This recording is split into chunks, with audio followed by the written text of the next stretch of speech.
Look, the Muslim Brotherhood. A lot of people have asked for it to be designated as a terrorist organization for a number of years. Where are we in that process, and why do you support it? Well, I think we're closer than ever. Senator Ted Cruz also has endorsed legislation on the floor of the Senate. I was with Admiral Ace Lyons, former commander-in-chief of U.S. Pacific Fleet, back in 2017, urging President Trump to do it even then. Look, it's important for our folks to understand what the Muslim Brotherhood is. It was founded in 1928, and it is the head of an evil Islamic octopus with tentacles, whose goal is to impose Sharia or Muslim law all over the world.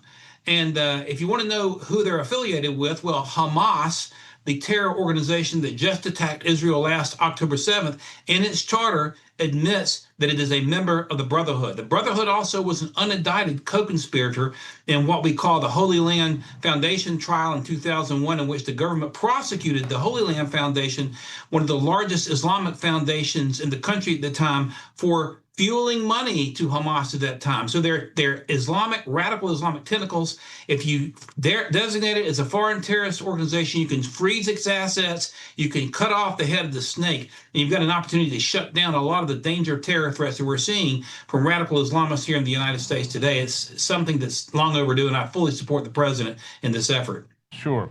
A lot of warnings can be found online, on social media. You can see videos from the UK, from France, from Germany. You can see it from all over Europe, where they've allowed a steady stream of Muslims to come into their nations, many of them not respectful of laws. I mean, the Irish are a minority in good parts of Ireland now. You also see it in places in the United States. There are concerning things happening. New York City, Minneapolis have both nominated communist Muslim Democrats to be the mayors of those major U.S. cities. That's also concerning, is it not? It is shocking. It's terrifying. Listen, I've been saying on the campaign trail and even before then that our problem has not just been illegal immigration with Biden and the Democrats opening the borders. That's been a disaster. But also our legal immigration scheme, really tracing back to 1965 in the Hart-Celler Act, when we opened the world up to Sharia immigration and instituted block migration.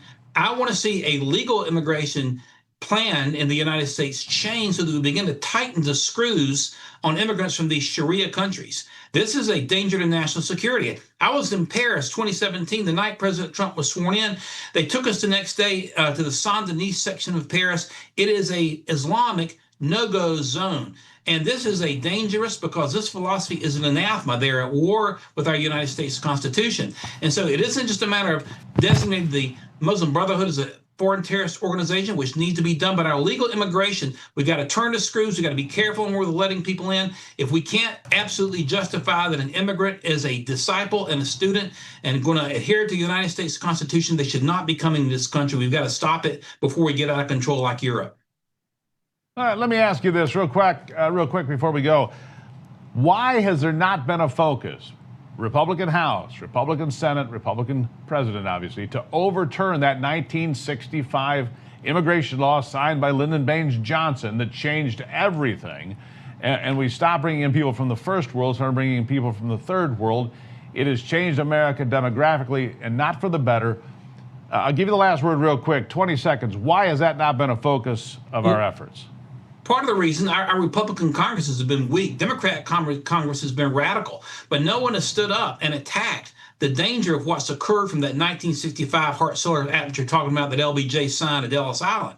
Nor really have any presidents up until this point. We've got to understand that the immigration disaster that we're facing in this country now really started right then and there. We got to go back to something like we had in 1952, where the block immigration has ended. We're bringing people from parts of the world who share our values and who are vetted thoroughly. And so the answer to your question is we've had weak leadership in the Congress, unfortunately. I'm going to bring the torch to the United States Senate. I'm going to argue for returning to a safer and better legal immigration policy that brings in folks who are going to be committed to our Constitution.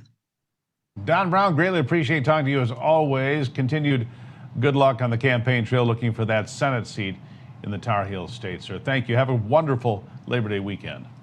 You too, Steve. Thank you.